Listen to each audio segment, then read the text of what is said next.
था कि सही था? हैं? सही था?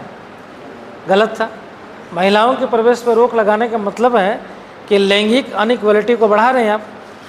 हम बात कर रहे हैं कि जो है जेंडर इक्वलिटी का, हम लैंगिक समानता की बात करते हैं और महिलाओं के साथ भेदभाव किया जा रहा है, तो लैंगिक असमानता को बढ़ा रहा है ना। तो महिलाएं जो है पहुंच गई कोर्ट में, सुप्रीम कोर्ट में, कि भाई ये तो जो है हमारा फंडामेंटल राइट का उल्लंघन है। धार्मिक रूप से यहाँ पे तो ये नहीं लिखा है कि जो है धार्मिक रूप से कोई भी जो है आचरण, कोई भी व्यवहार कर सकता है तो सिर्फ पुरुष ही कर सकता है, महिलाएं भी तो कर सकती है ना, उनको भी तो अधिकार है।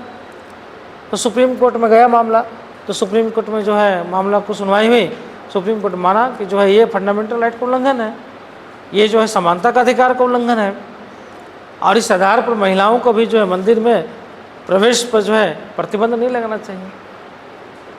तो प्रतिबंध ना लगे इसलिए जो है उसने ओपन कर दिया सुप्रीम कोर्ट ने, कि महिलाओं को भी, राज्य सरकार को आदेश दिया कि आप महिलाओं का जो है प्रवेश जो है उस मंदिर में करवाए, डेट दे दिया।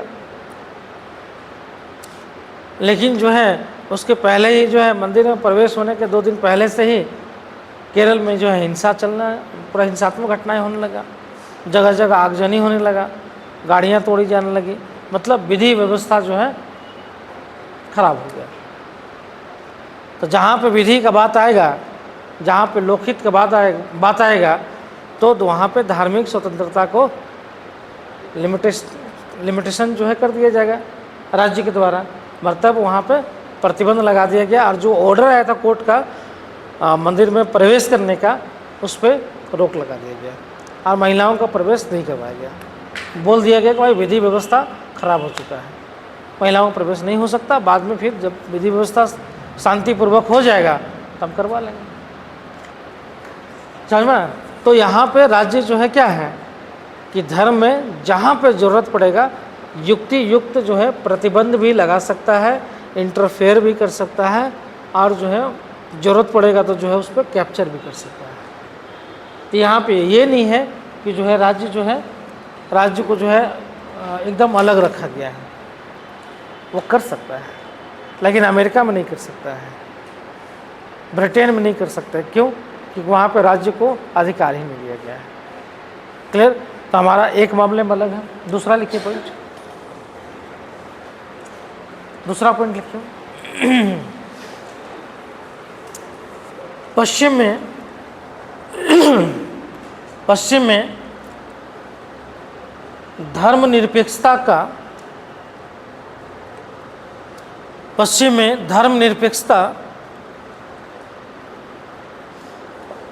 का पूर्णतः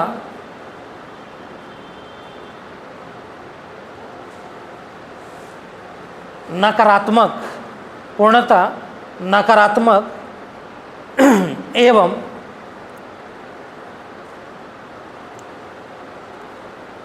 अलगाववादी मतलब अलग, नकारात्मक एवं अलगाववादी स्वरूप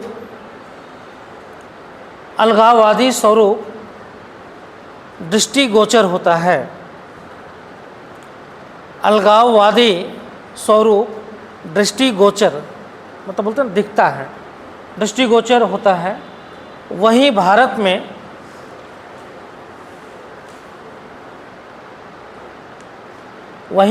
में यह समग्र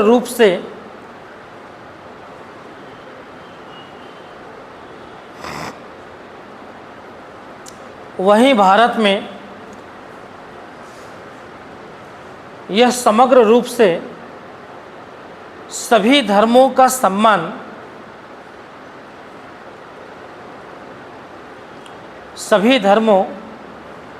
सम्मान करने की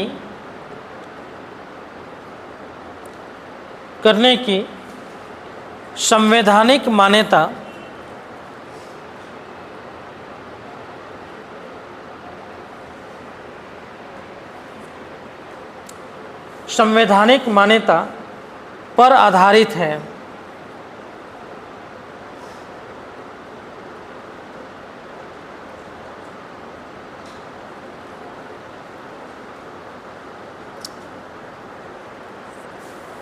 ठीक है, नेक्स्ट लिखिए, नेक्स्ट पॉइंट। भारतीय धर्मनिरपेक्षता के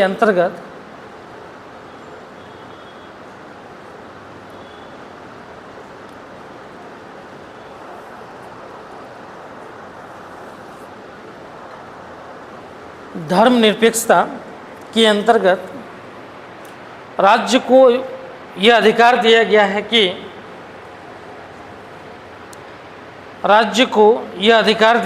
कि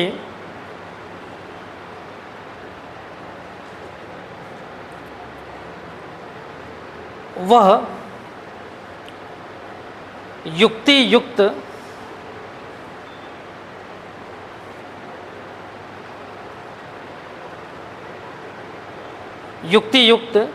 धार्मिक स्वतंत्रता पर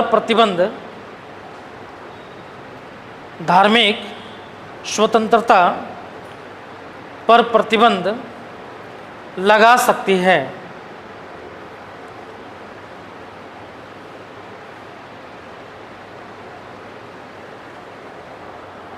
जैसे लोकहित के आधार पर,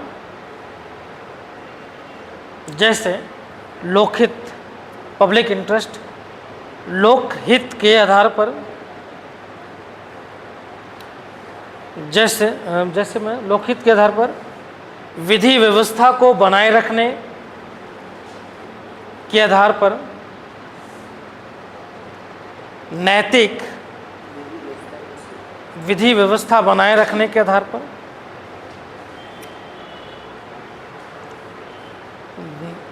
नैतिक सदाचार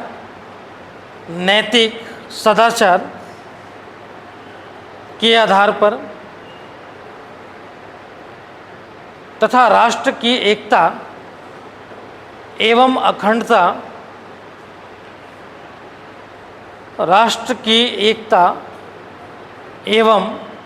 अखंडता को बनाए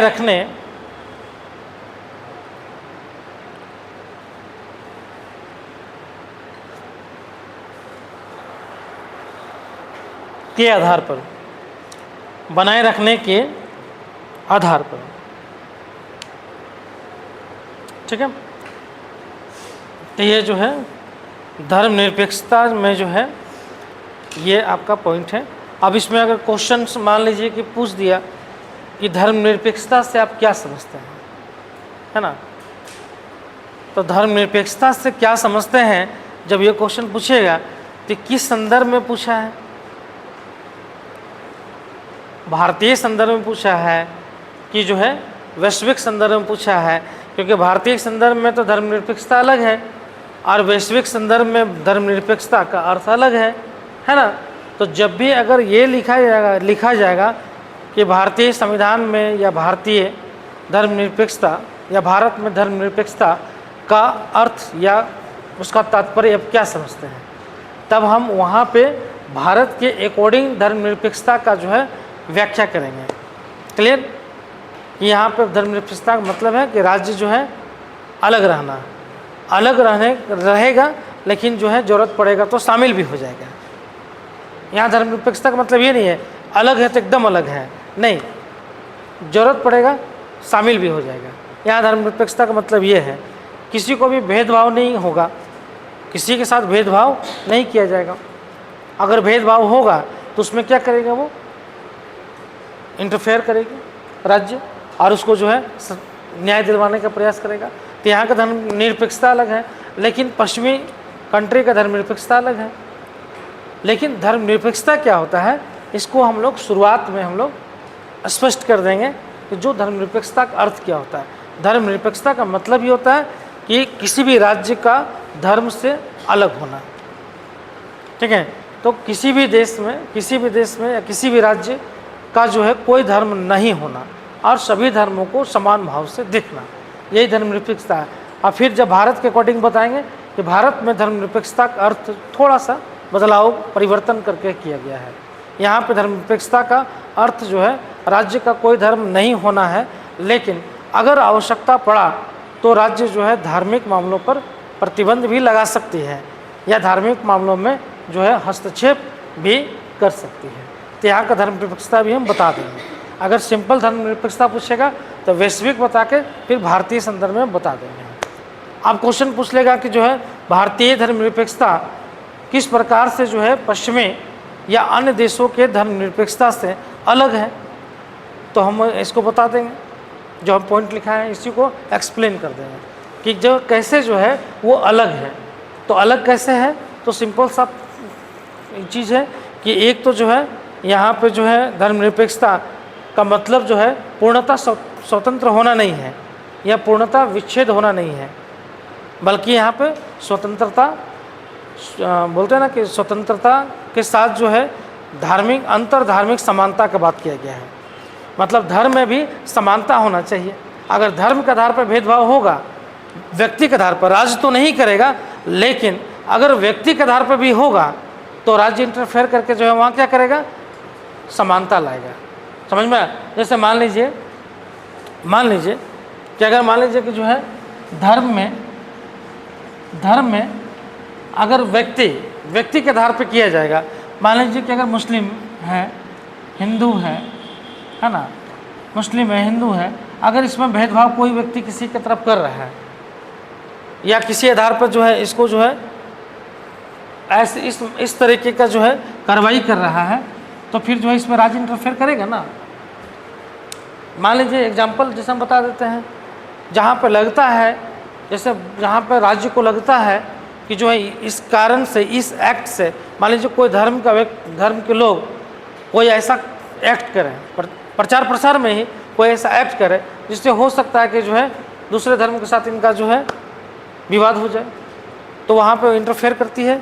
जैसे मान लीजिए कि जो है कई जगह मिलता ना, आप लोग विवाद देखते भी हो कि कहीं पे जो है आप डीजे लेके नहीं, डीजे पे बैन कर दिया जाता है, जुलूस पे बैन कर दिया जाता है, जुलूस लेकर नहीं। क्यों? क्योंकि वो हो सकता है वहाँ पे जो है शांति और कानून व्यवस्था बिगड़ जाए। तो पूर्णतः क्या है, अलग नहीं है, बल्कि समानता पर आधारित है। कोई एक धर्म दूसरे धर्म को जो है उसको जो है ये नहीं कर सकता है, उसमें हस्तक्षेप नहीं कर सकता है और उसको जो है नीचा नहीं दिखाने का प्रयास कर सकता है। इसलिए प्रोटेक्शन देता है, तो प्रोटेक्ट करता है। ठीक है, तो हमारे यहाँ पूर्णतः जो है अलग नहीं है। हमारे यहाँ जो है धार्मिक आधार पर जो है भेदभाव नहीं है, लेकिन धार्मिक आधार पर कानून भी बनाया जाता है।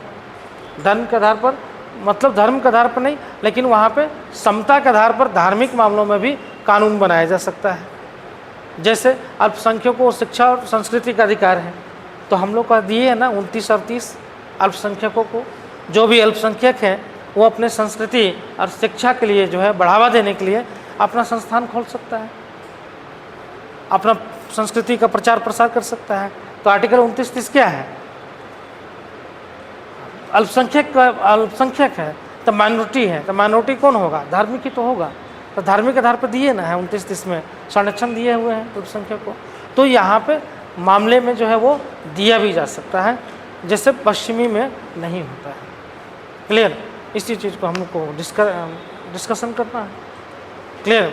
और तीसरा क्वेश्चन बन सकता है कि क्या भारतीय संविधान जो है धर्मनिरपेक्षता या पंथ निरपेक्षता शब्द जो है 1976 में जोड़ा गया है, क्या इसके पहले जो है भारत के संविधान में धर्मनिरपेक्षता का कहीं भी जो है भावना निहित नहीं थी, या संविधान में भावना निहित थी तो कहाँ थी? तो आपको बताना पड़ेगा कि हाँ पहले भी भावना निहित थी। कहाँ पे थी? आर्टिकल जो है 25 से 28 के बीच में। उसके अलावा जो है और भी बताना होगा तो आर्टिकल 15-16 भी बता सकते हैं कि जहाँ पे धार्मिक आधार पर भेदभाव पर रोक लगाया गया है। क्लियर? तो आप बता दीजिएगा कि 1976 के पूर्व भी जो है भारत में ऐसा नहीं कि धर्मनिरपेक्षता का सिद्धांत नहीं था, विभिन्न अलग अलग अनुच्छेदों में था। स्पष्ट रूप से ये नहीं लिखा गया था कि इनका उसका राज्य का उद्देश्य धर्मनिरपेक्षता या पंथ निरपेक्षता है, जिसको स्पष्ट रूप से 1976 में डाला गया। क्लियर? समझ में आ गया सबको? किसी भी डायमेंशन से क्वेश्चन आएगा तो लिख लीजिएगा, यही 3-4 डायमेंशन से क्वेश्चन इस पर आएगा, उसके अलावा नहीं आएगा। ठीक है, तो लिख लेंगे। आज एक ही क्वेश्चन आप लोग को देंगे।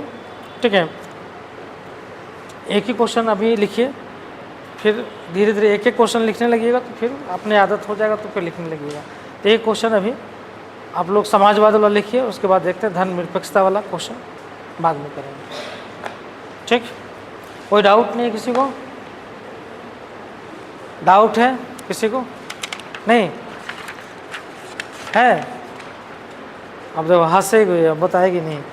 कुछ डाउट है तो बता दो। नहीं है पीछे? चलिए नहीं है तो ठीक है, रिवीजन कीजिए, डाउट आएगा तो पूछिए। हाँ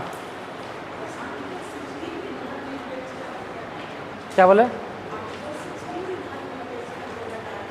आर्टिकल 16 में जो है वहाँ पे स्पष्ट नहीं किया गया है, लेकिन वहाँ पे लोक नियोजन में अवसर की समता है। लेकिन आर्टिकल 15 से जो है इंक्लूड है आर्टिकल 16, मतलब अवसर की समानता में भेदभाव नहीं किया जाएगा। समझ में आया? तो अवसर की समता में किसी भी आधार पर भेदभाव नहीं किया जाएगा। मतलब आर्टिकल 15 को आप उसमें अगर एंगेज करेंगे तो जो है सिंपल सा धर्म के आधार पर, जाति के आधार पर, है ना, मूल स्थान के आधार पर या लिंग के आधार पर जो है भेदभाव नहीं किया जाएगा अवसर की समता में भी। ठीक है, बंद कर दो इसको। ठीक है, चलो, थैंक यू।